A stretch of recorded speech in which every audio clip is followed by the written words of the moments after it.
Olá, alunos, tudo bem? Espero que vocês estejam bem e sempre estudando. Professora Renata, mais uma vez, com a língua portuguesa.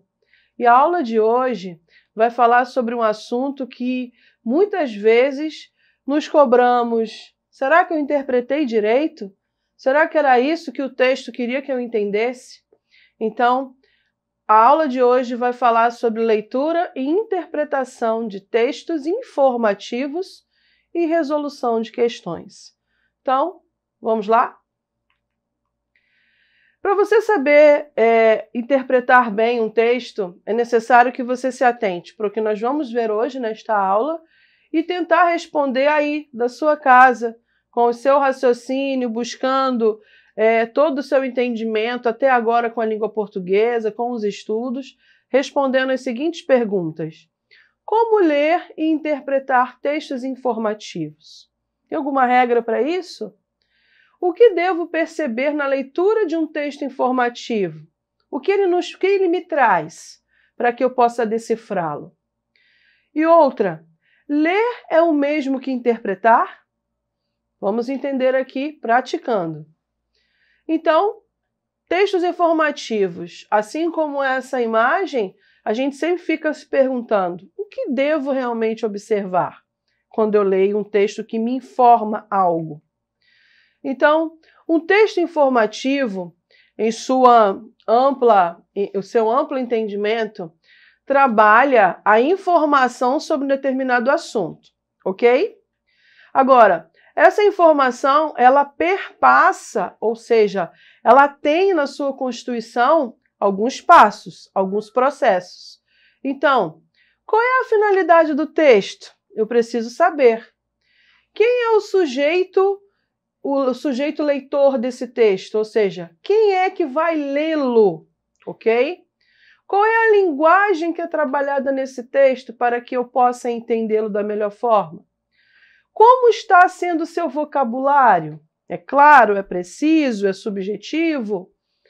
E como se dá a construção desse texto?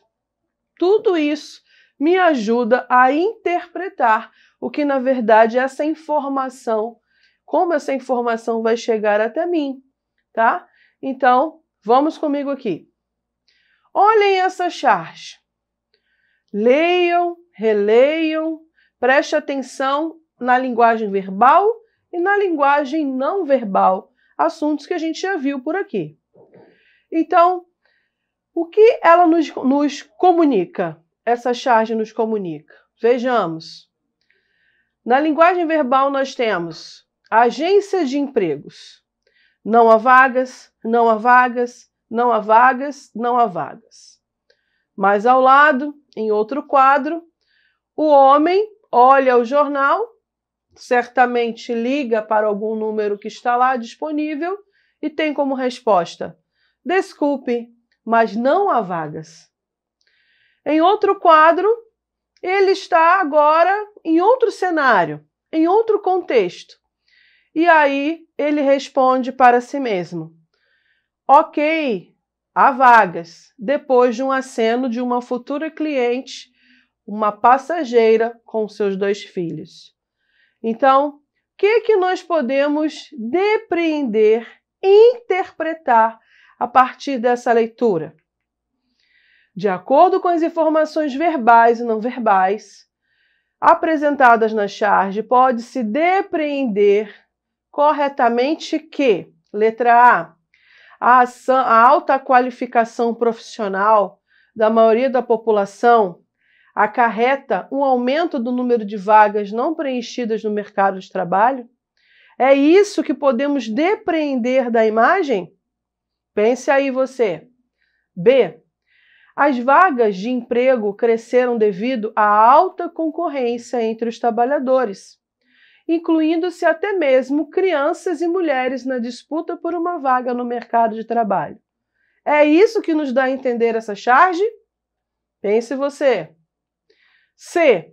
A falta de oportunidade de trabalho aliada, ou seja, junto a novos meios de transporte de massa, impedem o desenvolvimento de atividades paralelas no mercado de trabalho? É isso que a imagem nos leva a entender? Pense você. D. As vagas ofertadas no mercado de trabalho, apesar de inúmeras e constantes, não garantem estabilidade e remuneram menos do que as atividades empreendedoras? Essa alternativa reflete o que nós vimos lá e lemos da charge? Pense você. Letra D.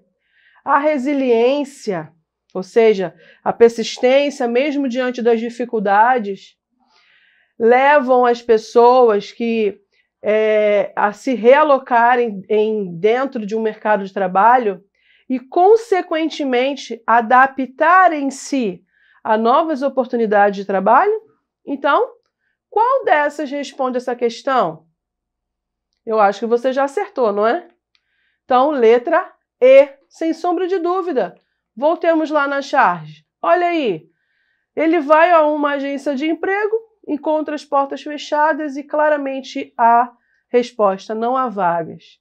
Liga e não há vagas. Então, ele é resiliente e, em meio às dificuldades, ele se adapta e cria uma nova oportunidade para ele, acredito que com o Uber, né, sendo utilitário do aplicativo e fazendo ali o seu trabalho ter êxito, porque sempre tem ali quem precisa do serviço e quem quer oferecer, certo? Então, letra E responde claramente e da maneira correta essa questão. Vocês entenderam? Espero que sim. Outra propaganda. Por quê? Estamos trabalhando textos informativos. Então, a partir de um texto que nos informa, vem a interpretação dele. Ok? Então, leia essa propaganda. Vários artistas conhecidos, vários rostos conhecidos e uma frase bem emblemática do Ministério, né, dos Transportes, de uma ação pública promovida certamente pelo órgão que lida com o trânsito no Brasil. Então, assim está a manchete dessa propaganda. Seja você a mudança no trânsito. Faça um pacto pela vida. E estampado no peito desses artistas, na camiseta, está fazendo ali a alusão à placa de pare, espere, calma, né? Fazendo remissão às placas de trânsito em que você tem que ser observador e cauteloso no trânsito. Então, o governo, pergunta-se, o governo pretende, com a campanha acima, letra A, criticar as pessoas que dirigem embriagadas? É isso que está subentendido nessa campanha publicitária aqui, nessa propaganda, essa chamada pública? Não. B. Fazer propaganda das medidas socioeducativas criadas pelo governo? Também não. Não está falando de coisas posteriores ao ato, e sim anterior ao ato de dirigir. Então, letra B, também não. Conclamar, ou seja, provocar uma atenção e chamá-los à prática.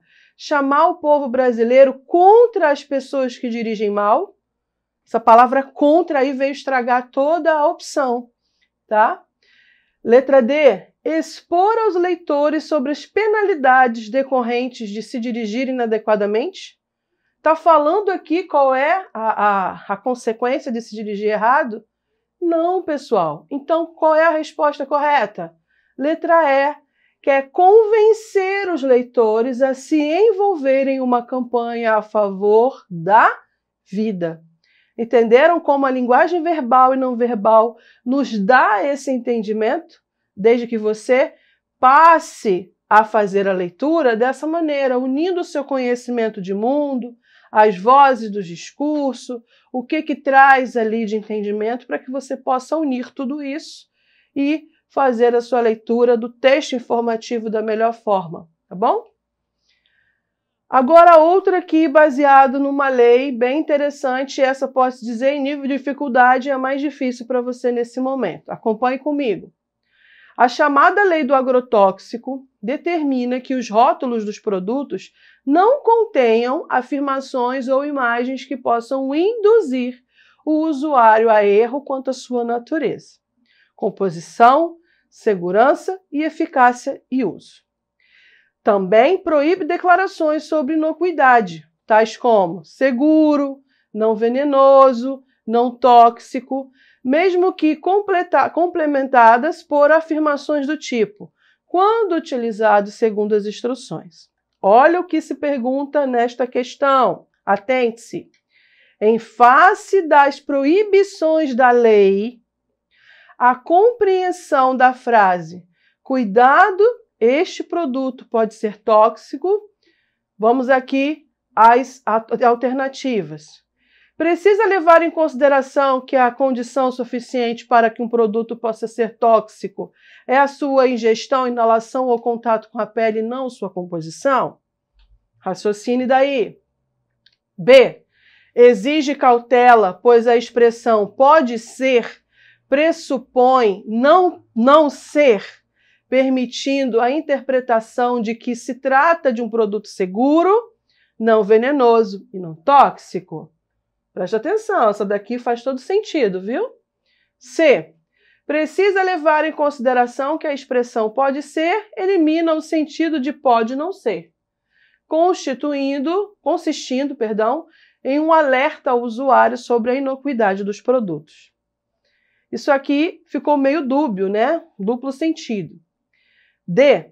Exige admitir que a condição necessária para que um produto seja tóxico é a sua composição, induzindo o usuário a um erro quanto à inocuidade e ao mau uso dos produtos. E letra E. Precisa ser complementada com a consideração de que a segurança no manuseio dos agrotóxicos elimina sua toxicidade, bem como eventuais riscos da intoxicação. Então, qual é a que responde bem claramente aqui? Lembrando, diz assim, em face das proibições da lei, a compreensão da frase cuidado com este produto pode ser tóxico.